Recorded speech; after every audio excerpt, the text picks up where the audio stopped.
Welcome to WhiskyCast, cask strength conversation featuring news and interviews from the world of whiskey. I'm Mark Gillespie, and this is episode number 1151 for March 1st, 2026. Coming up in a few minutes. Somebody in the distillery actually forgot to put yeast in the cook 2 days in a row, and they were asked to not come back the third day. And it kind of opened up an opportunity for me to take a jump into the distilling side.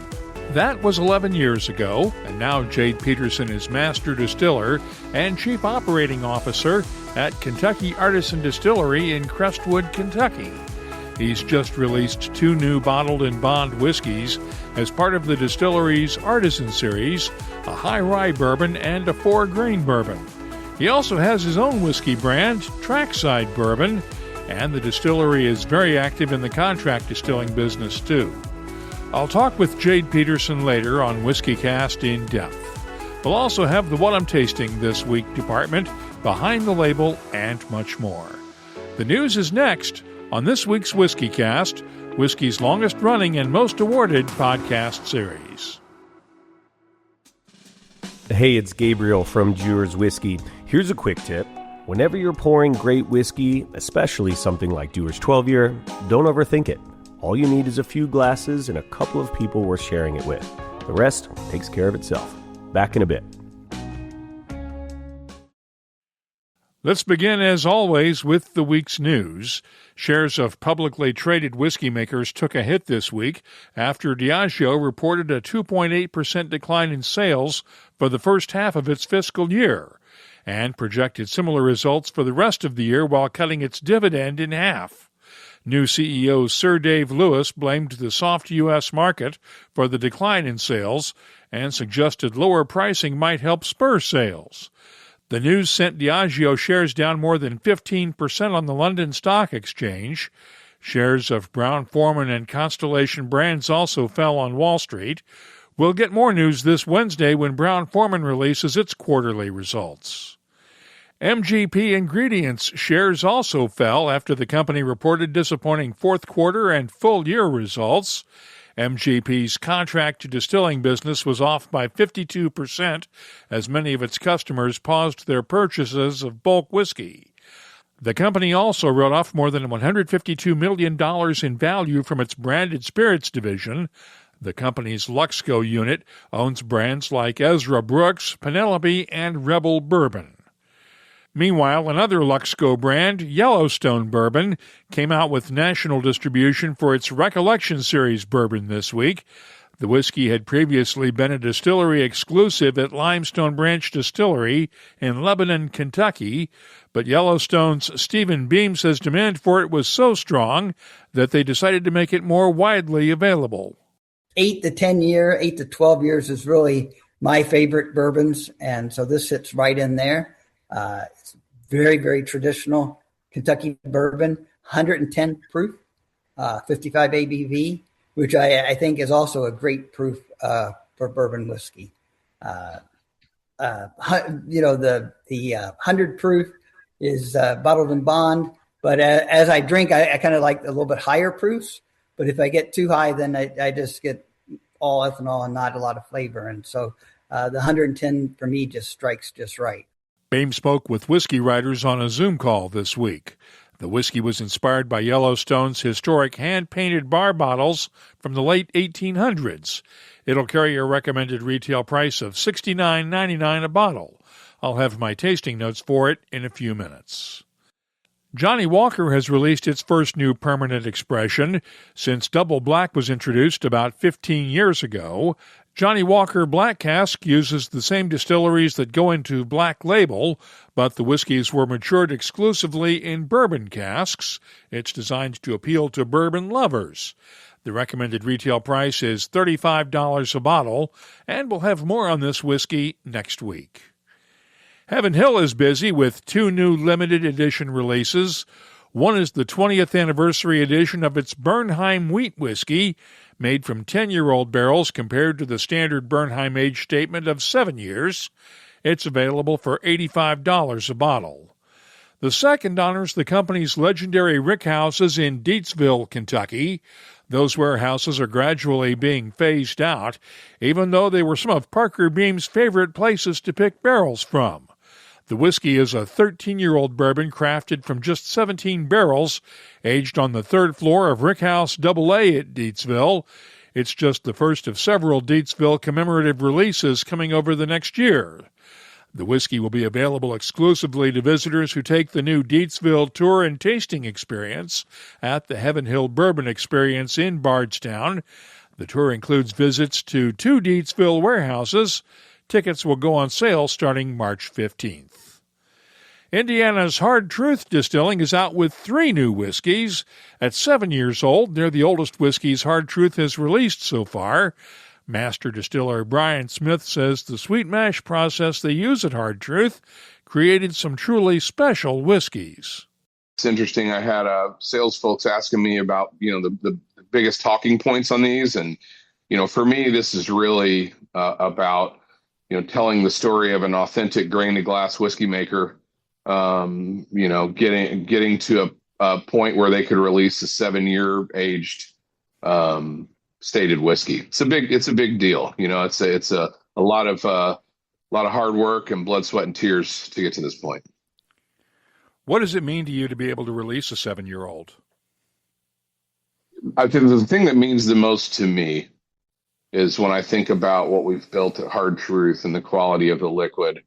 I immediately go to the people responsible for putting that liquid together. I get to go out and talk about it, but all the folks that are working in our distillery floor are employees number 1, 2, 3, 4, and 5 from the beginning. So to have those folks along for the ride and to be able to celebrate this with all of them for the hard work that's what means the most to me. The whiskeys include a 7-year-old straight bourbon and a 7-year-old wheated bourbon, along with a 7-year-old sweet mash rye. I'll have tasting notes for them soon at whiskeycast.com. Michter's doesn't release a 10-year-old bourbon every year, but there'll be one coming this month to select retailers. Master of Maturation Andrea Wilson and Master Distiller Dan McKee have signed off on a new batch of 10-year-old Michter's for the release. It'll carry a recommended retail price of $195 a bottle. Barrel Craft Spirits is out with a 12-year-old toasted oak-finished bourbon. It blends bourbons 12 to 15 years old from Indiana, Tennessee, and Kentucky, and was finished in toasted American oak barrels. It's part of Barrel's Red Label series of whiskeys and is priced at $160 a bottle. If you follow me on social media, you know that I'm a hockey fan. The latest offering from Colorado's Woody Creek Distillers is right in my wheelhouse. They've partnered with the NHL's Colorado Avalanche on a new bourbon that carries the team's logo. It's a 5-year-old bourbon that's available in Colorado and online for $50 each. The Canadian Artisan Spirit Competition has honored Macaroni's Island Distillery in Victoria, British Columbia, with its Canadian Artisan Spirit of the Year award for its Cathnahaven single malt whiskey. Sons of Vancouver Distillery took home best in class among 100% rye whiskeys for its Realms of Rye release number 2, Dark Fruit and Cacao. Last Straw Distillery won Best Single Grain Whiskey honors for its Scorn Whiskey Cask 3. Finally, Whiskey Magazine handed out its final Regional Icons of Whiskey Awards before the global winners were announced later this month, honoring distillers in Ireland this time around. Middleton Distillery was named Distiller of the Year, while Killowen Distillery took home Craft Producer of the Year honors. Teeling's Alex Chasko was named Master Distiller / Master Blender of the Year, and Teeling also took home Sustainable Distillery of the Year honors. The Tullamore Dew Visitor Experience in Tullamore won Visitor Attraction of the Year honors, and Two Stacks Irish Whiskey was named Independent Bottler of the Year. Once again, the Global Icons of Whiskey winners will be announced on the eve of Whiskey Live London later this month. And our good friend Dave Quinn of Irish Distillers was inducted into Whiskey Magazine's Hall of Fame. Congratulations, Dave. You can keep up with the latest whiskey news all week long at whiskycast.com and in the WhiskyCast community app.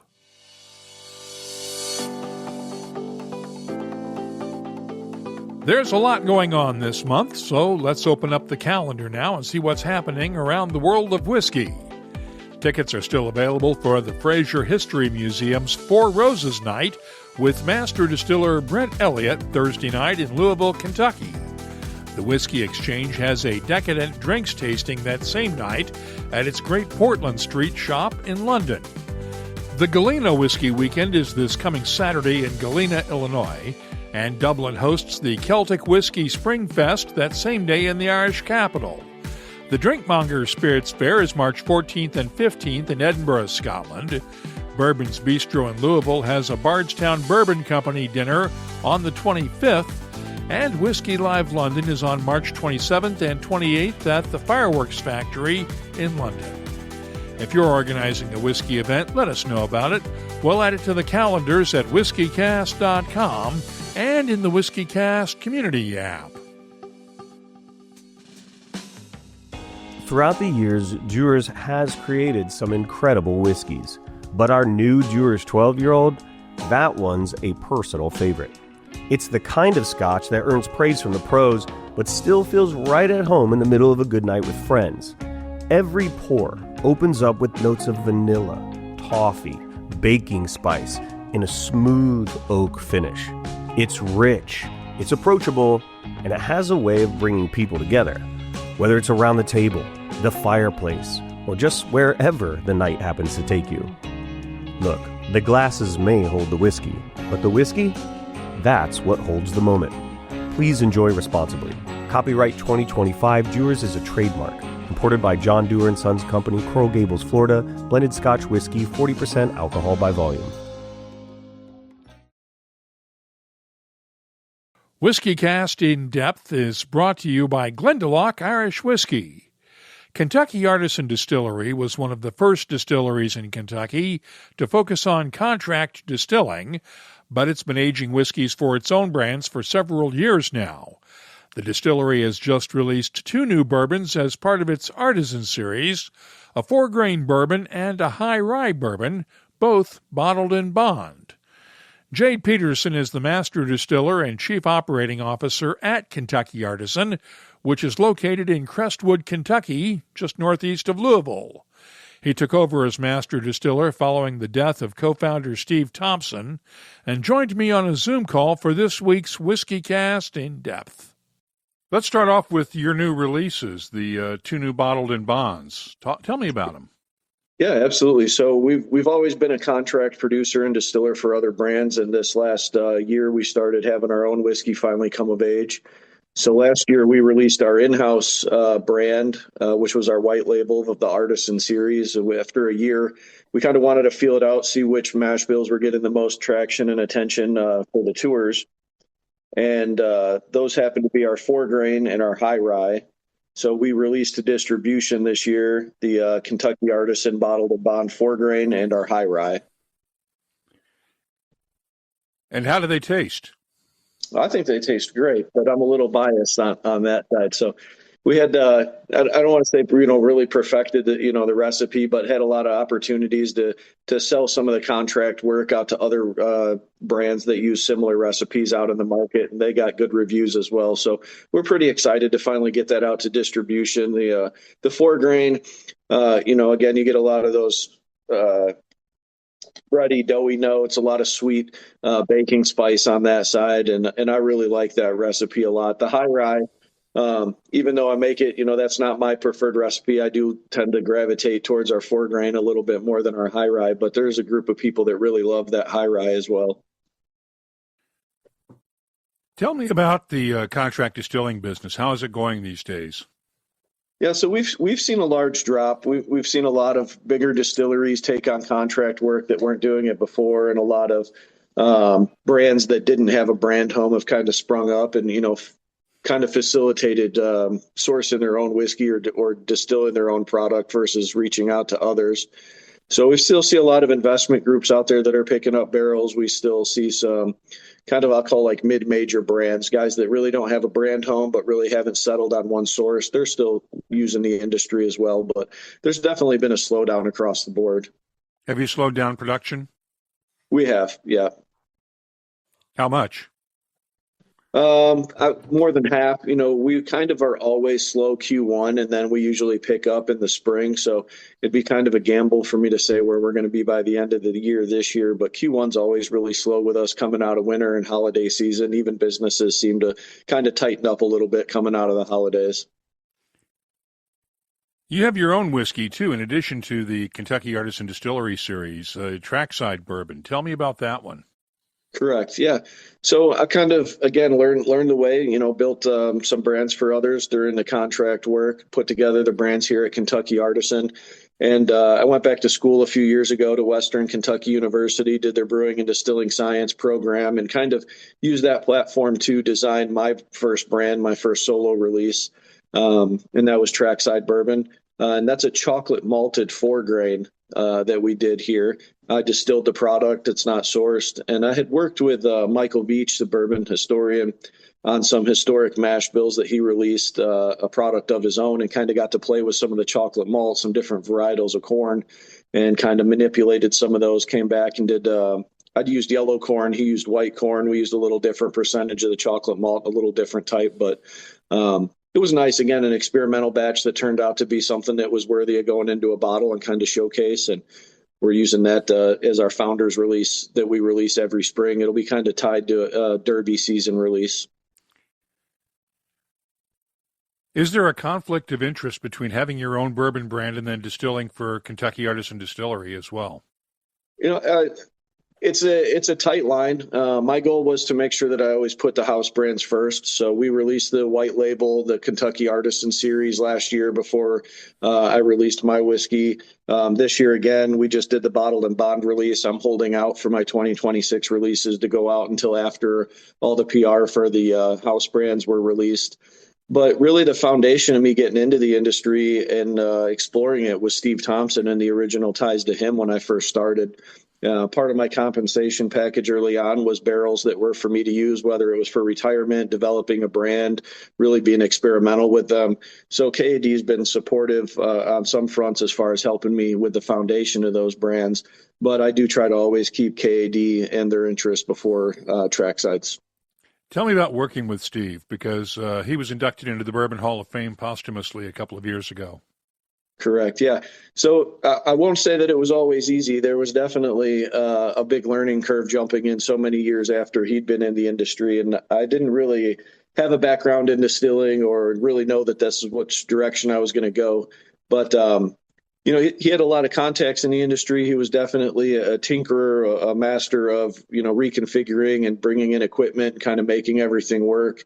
And he had a very unique outlook on the industry as far as finding niche markets, finding a unique way to do it, whether it was mash bills or production methods, things like that. So there was never a boring day with Steve at all, but he was definitely result driven. And I think that I was able to kind of fit into that window for him and continue. And he helped me grow. And I think we did a good job pushing the distillery along. What prompted you to get into distilling in the first place? You said it wasn't something you'd thought about. Yeah, correct. Yeah, it was kind of an accident. I usually joke I'm not from Kentucky. I'm from Northern Illinois. I don't have a distillery pedigree or last name that kind of drops me right into the driver's seat for the industry. I took a part-time job actually on the bottling line when I very first started here. I had my own business, did commercial pressure washing, had a business with one of my friends. And after a few years, I sold the business off to my business partner and kind of jumped all in on the distillery side. So I went from part-time bottling employee to, line supervisor, shift supervisor, finally somebody in the distillery. I actually forgot to put yeast in a cook 2 days in a row, and they were asked to not come back the third day. And it kind of opened up an opportunity for me to take a jump into the distilling side. And I just always raised my hand or took the open opportunity. And that was over 11 years ago, almost 12 years ago now. And I'm the COO and master distiller for Kentucky Artisan now. So I've held a lot of roles, wore a lot of hats, and just kind of kept raising my hand and taking every opportunity to grow here. What's next?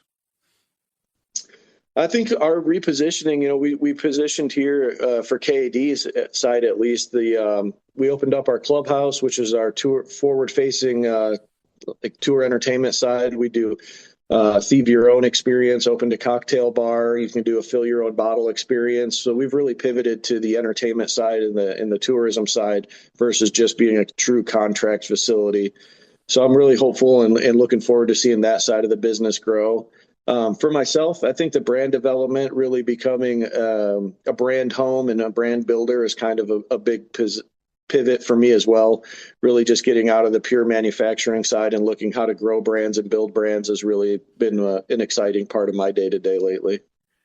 One of the whiskeys that you guys are most well known for is Jefferson's Reserve. You guys distill that for Pernod Ricard. Correct. Yeah, we were a distillation partner for them this year. Every year is different. We've distilled thousands of barrels, hundreds of barrels, tens of barrels. Every year is kind of, a different game plan for them. We're still the official home of Jefferson's here at Kentucky Artisan Distillery. They have built their new facility, but we haven't really started any transition plans to change from what we're currently doing for them. When did that go into operation? I don't know for sure that they actually are in operation out there, but I'm not part of their ops team with that. I don't really get kept in the loop on there since we're really not Jefferson's or Pernod Ricard employees. We usually get the, we're kind of told a lot of times, not necessarily on the planning side of it. They treat you guys like mushrooms, right? Now, not necessarily always kept in the dark, but there's some communication that makes sense for the different brands. And, we have a good partnership. We still do a lot of their cask finish work and tourism side, get to hang out with Trey and still participate in some of the, cool R&D projects. What do you see as the future for the bourbon industry this year? I think we'll see it kind of, balance back out. I think there's some right sizing that's going on across the industry as the PC term of avoiding, the negativity of what we're seeing. I think that we're optimistic, and for good reason. I think we saw the COVID bubble kind of pop. Manufacturing, production, everything's going back to its original trend lines. And I think there's just some scare that's finally subsided and people are just kind of getting back to work on what their long-term goals and plans are for the brands. And I think, as an industry, we may have overproduced. We had a little bit of gluttony there and got a little overconfident of what could happen. And now we're kind of balancing back into where we should have been a few years ago. What does that mean for the distillery? For us, we're status quo. I think our doors are open. We've got our employees here. We're happy and really excited about the launch into the brand. The pivot's really bringing us new attention that we really never had for ourselves. So having brands that are actually tied to the distillery is opening up new doors. We have new distribution partners. We're working with Heritage Distribution here in Kentucky, hopefully going to be going into Indiana and a few other Midwestern states here. And we think that introduction of our product to the market will actually drive business back this way as well. Since people don't really know Kentucky Artisan by name, we're usually known as the home of someone else. It'll help bring us attention as a brand home, and hopefully that generates business on the contract side as well. Is now the right time to launch a new bourbon brand? Personally, I think it's a great time to launch a bourbon brand. If you're sourcing whiskey or looking for those, the costs are low. People are eager to bring on new clients. So there's a lot of opportunity for people to get in, and the barrier to entry may be a little bit lower than it has been for the last 10 years. You'll find a link to the Kentucky Artisan Distillery website in the show notes for this episode at whiskeycast.com. And thanks to Jade Peterson for joining us this week on WhiskyCast In-Depth. It's brought to you by Glendalough Irish Whiskey. Our story begins in the wilds of County Wicklow, the Garden of Ireland, a place where nature moves slowly and meaningfully. Some whiskies blend in. Glendalough Double Barrel stands apart. I'm Rowdy Rooney, head distiller here at Glendalough, and I personally oversee our whiskey making process from start to finish. We do things slowly, and we do them right. We start with a smooth, single-grain Irish whiskey. We age it in flame-charred American oak for soft vanilla and a honeyed depth. Then we finish it in Oloroso casks from a small bodega in Spain. Casks we season and ship ourselves to make sure the wood is still alive with character when it arrives. That kind of care gives Glendalough Double Barrel its rich layers of dried fruit, warm spice and signature smoothness. This is a whisky at its own pace, and it's worth every second. This is Glendalough Double Barrel, crafted to stand apart. Let's start off the What I'm Tasting This Week department with the Yellowstone Recollection Series bourbon we heard about during the news. Once again, it's an 8-year-old bourbon bottled at 55% ABV. The nose has touches of caramel, red apples, honey, and oak. The taste is thick and chewy with a nice balance of black pepper and molasses notes, balanced by touches of honey and ginger. The finish is long and peppery with a touch of dried fruits. I'm scoring the Yellowstone Recollection Series bourbon a 92. Now let's look at a couple of whiskeys from the Whiskey Exchange's new Zodiac series. It comprises 12 single cask bottlings released 4 at a time each quarter for the next year, and each whiskey represents a sign of the zodiac. For instance, Pisces is represented by a 10-year-old 2015 Glenglassaugh single malt. It's bottled at 55.4% ABV. The nose is fruity and tart with mango and papaya notes balanced by honey and vanilla. The taste is thick and oily with white pepper, mango, papaya, and a touch of sweet oak. The finish is long and fruity, and I'm scoring it a 91. Now, Taurus is represented by a young and fiery 5-year-old Dalyuan 2020 bottling at 61% ABV. The nose has touches of lemon pepper, honey, vanilla, and soft spices. The taste has a slow onset of spices, with allspice and black pepper complemented nicely by tree fruits and a hint of licorice. The finish is long and peppery with a lingering hint of licorice, and I'm scoring it a 92. I'll be adding these whiskeys to our searchable list of more than 3,900 different whiskeys from all over the world. Check it out this week at whiskycast.com. Let's open up the inbox now and see what people are talking about this week. Had a lot of comments on last week's interview with Fred Minnick. Hugo Dart commented from Brazil on Instagram. Fred Minnick's story is very impressive. It's inspiring to hear how he was able to deal with an incredibly difficult situation and ultimately use his skills to educate many others. Jeff6191 posted this in the WhiskyCast community app. Great interview, Mark. I just started reading Fred's new book a couple of days ago. I've read and enjoyed all his other books, but this new book, wow! It grabbed me from the first sentence. Hard to put down and hard to read at the same time. Fred bears his soul in this one.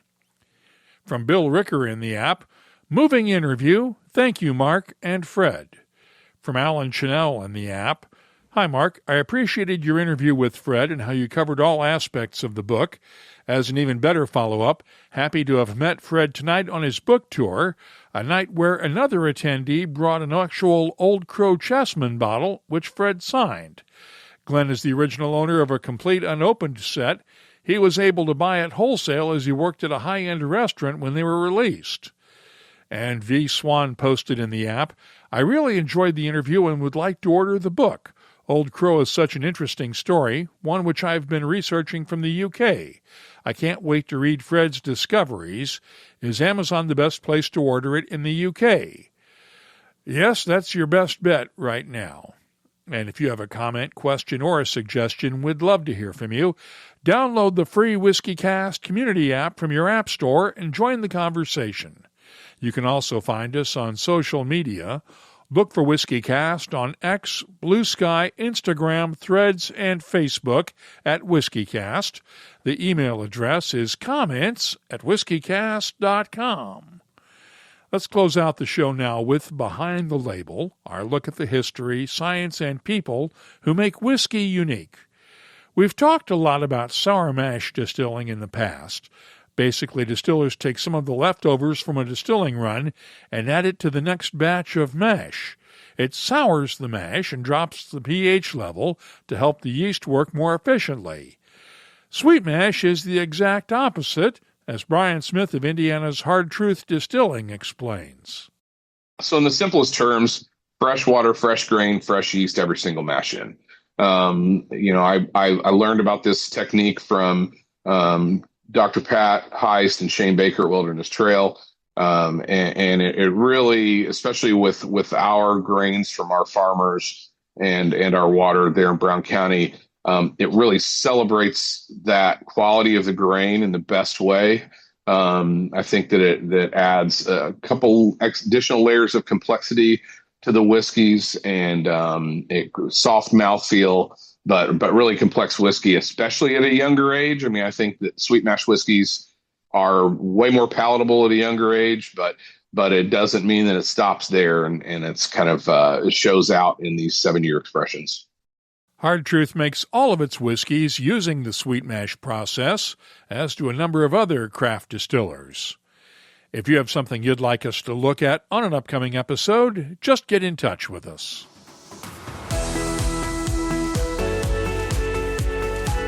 That's all for this episode of WhiskyCast. You'll find links for the stories in this episode in our show notes at whiskeycast.com.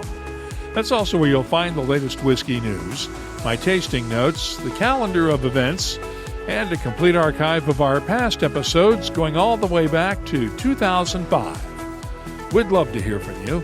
Download the free WhiskyCast community app from your app store, or find us on X, Blue Sky, Threads, Instagram, and Facebook at WhiskyCast. Our email address is comments@whiskeycast.com. There's something special about opening a bottle of Dewar's 12-year with the people who matter most. It brings out the stories, the laughter, and the kind of moments you don't plan, but never forget. Built on tradition, made for right now, and best when shared. Dewar's 12-year-old. WhiskyCast is a production of Cask Strength Media, copyright 2026, and comes to you each week from the charming, yet regrettably dry town of Haddonfield, New Jersey. I'm Mark Gillespie, reminding you that when you drink, please drink responsibly. Thanks for listening.